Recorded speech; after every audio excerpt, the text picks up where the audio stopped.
Story of Rintu চ্যানেলের পক্ষ থেকে আমি রিন্টু বলছি। বন্ধুরা, দুদিন আগে আমার চ্যানেলে 500 সাবস্ক্রাইবার সম্পূর্ণ হয়েছিল, সেই জন্য আজকে সকালবেলায় আমি চলে গিয়েছিলাম বাবা বড় কাছারি মন্দিরের কাছে পুজো দিতে। যে সমস্ত ব্যক্তিরা আমার চ্যানেলে আমার ভিডিও দেখে আমাকে সমর্থন করেছেন বা আমার পাশে থেকেছেন, তাদের সবাইকে যেন ভগবান মঙ্গল করুক। তো বন্ধুরা, বাড়ি চলে এসে এবার আমি চলে এসেছি আমার মাছের ফার্মে। তার কারণ যে কিছুদিন আগে আমি রোজি মাছের ব্রিডিং করিয়েছিলাম, সেই রোজি মাছগুলোর বাচ্চা সব ফুটে গেছে। তো এই রোজি মাছগুলোই আমি আজকে আমার বাড়ির পুকুরে নেটে ছাড়বো। মোট 6টা পেটিতে আমি রোজি মাছের ব্রিডিং করিয়েছিলাম। তো প্রত্যেকটা পেটিতে ঝাঁঝি দেওয়া আছে আর মোটর চলছে। তো আমার প্রথম কাজ হবে যে মোটরের সুইচটা অফ করে দেওয়া, না হলে রোজি মাছের বাচ্চা কেমন ফুটেছে সেগুলো কিন্তু দেখা যাবে না। তো আমি সব কটা মোটরের জ্যাক বন্ধ করে দিয়ে পেটির কাছে চলে এসেছি। হাত নাড়াইতে মাছ দেখা যাচ্ছে, কিন্তু আমার প্রথম কাজ হবে ঝাঁঝিগুলো আস্তে আস্তে তুলে নেওয়া। তার কারণ ঝাঁঝিগুলো না তুলে নিলে আপনাদের দেখাতেই পারবো না যে ঠিক কী পরিমাণ রোজি মাছের বাচ্চা জন্মেছে। তো এরকম করে করে প্রত্যেকটা পেটি থেকে আমি ঝাঁঝিগুলো তুলে নিয়েছি। এবারে আস্তে আস্তে আপনাদের দেখাবো হাত দিয়ে যে রোজি মাছের বাচ্চা এই পেটির মধ্যে ঠিক কী পরিমাণ আছে। যেহেতু জল একটু বেশি আছে আর রোজি মাছের বাচ্চা খুব সাদা আর হালকা কালার হয়, সেই জন্য দেখতে একটু অসুবিধে হতে পারে। তবু হাত দিয়ে আমি আপনাদের দেখানোর চেষ্টা করছি। দেখো, মাছগুলো কিন্তু আমার হাতের জন্য ভয়ে দৌড়ে দৌড়ে চলে যাচ্ছে।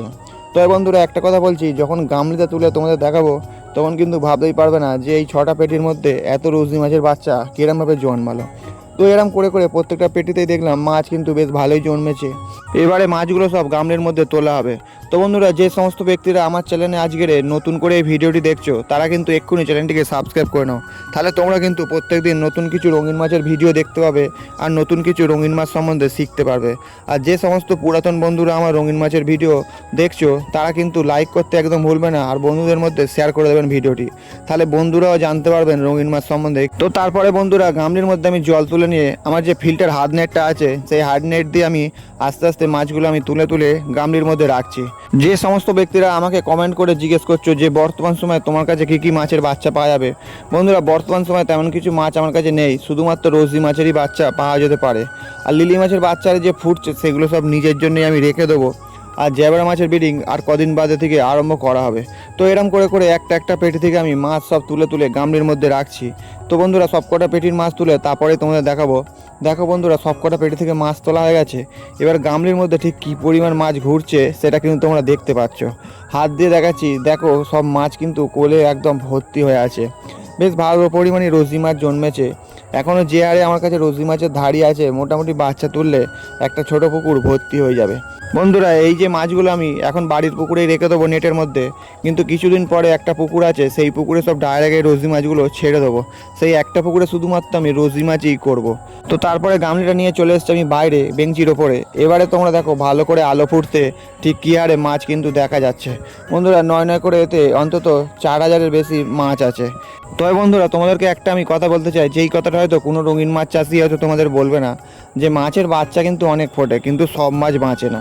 এই 4000-এর মাছের মধ্যে হয়তো 1000-দেড়েক মাছ বাঁচবে। তার কারণ অনেক মাছ কেটে যাবে, অনেক মাছ একটু বড় হয়ে মারা যাবে, অনেক কিছু ব্যাপার থাকে। তো যাই হোক, তারপরে গামলিতে যে মাছগুলো রেখেছিলাম আস্তে আস্তে করে আমি প্যাকেটের মধ্যে ভরে নিচ্ছি। এবারে প্যাকেটের মধ্যে ভরে নেওয়ার পরে আমি প্যাকেটটা ভালো করে গাটার দিয়ে মুড়ে নেবো। তারপরে চলে যাবো আমাদের বাড়ির পুকুরে। বাড়ির পুকুরে বন্ধুরা, আগামীকাল আমি 2টো ফিল্টার নেট খাঁটিয়ে রেখে দিয়েছিলাম, সেই ফিল্টার নেটেই এই মাছগুলো ছাড়া হবে। তো প্যাকেটটা আমি হাতে করে নিয়ে চলে এসেছি বন্ধুরা পুকুর পাড়ে। এবারে আমার প্রথম কাজ হবে মাছের প্যাকেটটা পুকুরের জলে বেশ কিছুক্ষণের জন্য রেখে দেওয়া। যেহেতু কলের জলে রোজি মাছের ব্রিডিং করিয়েছিলাম আর আমি ছাড়বো পুকুরের জলে মাছের বাচ্চাগুলো, তাই দুটো জলের টেম্পারেচার এক করার জন্য মাছের প্যাকেটটা আমি বেশ কিছুক্ষণ সময়ের জন্য পুকুরে ভাসিয়ে দিলাম। আর ওই যে 2টো ফিল্টার নেট দেখতে পাচ্ছি ওইদিকে খাটানো, এই নেটগুলো আমি কালকে দুপুরবেলা খাটিয়েছিলাম। এই নেটেই মাছগুলো ছাড়া হবে। তো পুকুরটা চারদিকে অবস্থা তোমরা দেখতেই পেলে, পানাগুলো অল্প অল্প হয়েছে। পানাগুলো বীজ দিতে হবে খুব শিগগিরই। তারপর একটা বালতির মধ্যে কটা ইঁট নিয়ে এবার আমি পুকুরে নেমে পড়বো। যেহেতু কালকে নেটটা শুধু খাটিয়ে রেখেছিলাম, কোনো ইঁট দেওয়া হয়নি, তাই ইঁট নিয়েই আমি পুকুরে নামলাম নেটগুলো ডোবানোর জন্য। তারপরে আমি আস্তে করে সোলার মধ্যে নেমে পড়ে এবারে মাছের প্যাকেটগুলো নিয়ে আমি চলে যাব নেটের কাছে। বন্ধুরা, আরও ছোটো ছোটো 2টো প্লাস্টিক হয়তো তোমরা মাছে দেখতে পাচ্ছ, এইগুলোতে ধাড়ি অন্য মাছ ছিল, তাই এই মাছগুলো ছেড়ে দেবো বলে আমি নিয়ে চলে এসেছি। এবার 3টে মাছের প্যাকেট নিয়ে আমি আস্তে আস্তে চলে যাব আমার ফিল্টার নেটের কাছে। তারপরে নেটের কাছে গিয়ে আমার প্রথম কাজ হবে যে নেটের মধ্যে ভালো করে ইঁট দিয়ে দেয়া। তার কারণ নেট না ডুবলে কিন্তু মাছ ছাড়া যাবে না। কটা ইঁট দিয়েছি, নেট আস্তে আস্তে ডুবে যাচ্ছে। মাছের প্যাকেটটা আমি নেটের মধ্যে ঢুকিয়ে নিয়েছি। এবার প্যাকেটের মুখটা খুলে ভালো করে সিজন করে তারপরে আমি মাছগুলো ছাড়বো। বেশ কিছুটা পুকুরের জল আমি প্যাকেটের মধ্যে ঢুকিয়ে নিয়েছি। তারপর কিছুক্ষণ রাখার পরে এবার আমি মাছগুলো আস্তে আস্তে ছেড়ে দিচ্ছি। তো বন্ধুরা, আজকের ভিডিও এই পর্যন্তই। আবার দেখাচ্ছি আগামীকাল অন্য কোনো মাছের ভিডিও নিয়ে। আর ভিডিওটি ভালো লেগে থাকলে একটি লাইক করবেন আর সাবস্ক্রাইব করে চ্যানেলটির পাশে থাকবেন। আর কিছু যদি জানার থাকে তাহলে কমেন্টের মাধ্যমে জিজ্ঞেস করবেন।